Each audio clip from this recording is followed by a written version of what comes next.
Alright, time for book number 2. Still another Diary of a Wimpy Kid.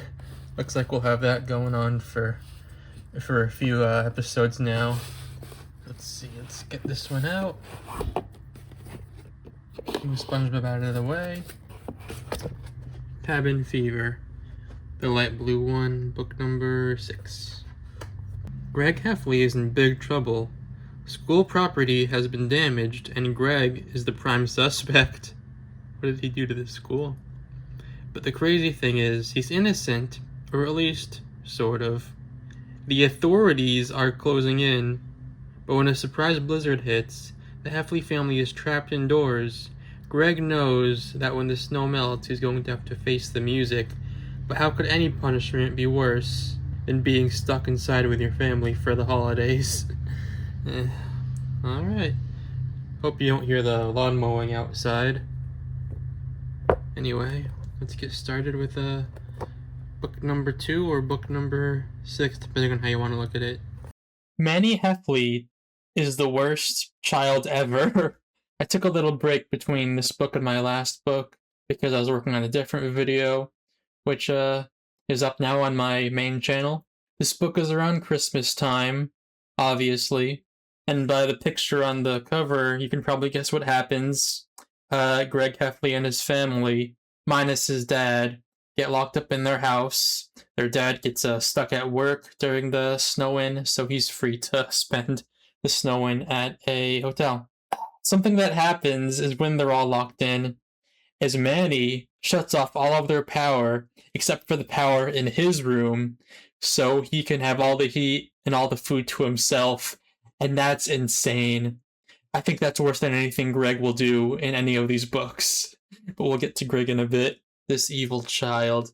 Some of the things Manny did actually made me a little angry, I can't even lie. But anyway, let us get to the portion where I go over all the insane things Greg does. Alright, so there was one year where Greg Heffley went and opened his Christmas gifts early, without permission of course, and finds a game that he wants. So he has the idea to play it, or he actually receives it on Christmas, and he replaces the CD with a CD of Roderick so the weight doesn't change.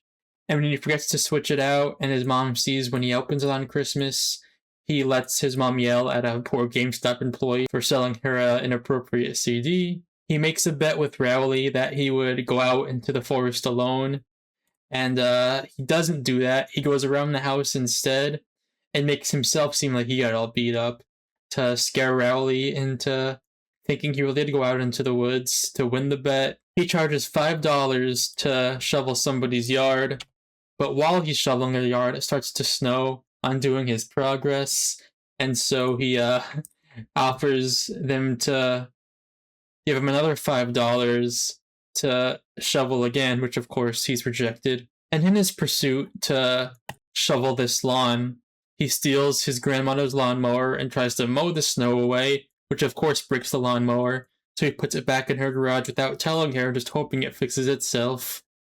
He then uses a hose to try to melt away the water, which freezes the guy's driveway, causing him to slip. At this church that he goes to, there's this giving tree, which people use to request things they need, unfortunate people who need food or water.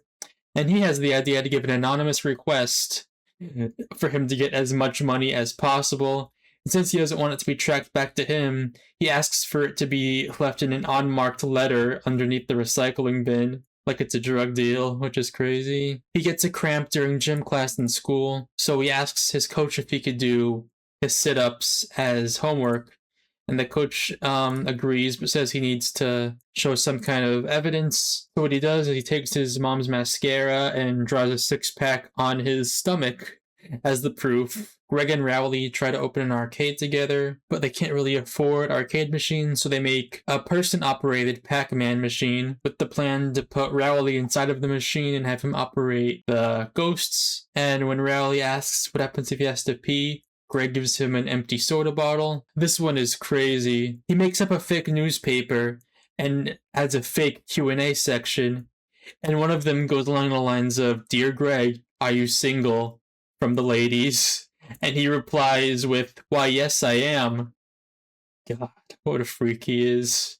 While advertising the newspaper, only one person agrees to help them, and this one person who does this nice favor for them, they write a bad review for his pizzeria. He vandalizes his school. It was an accident, but he still ran from the police. Something crazy about this one I marked down is Rowley helped him vandalize the school, and Rowley's the reason he got caught because he anonymously admits to Greg Heffley and him being the perpetrators, but he doesn't put his own name, so Greg gets in all the trouble.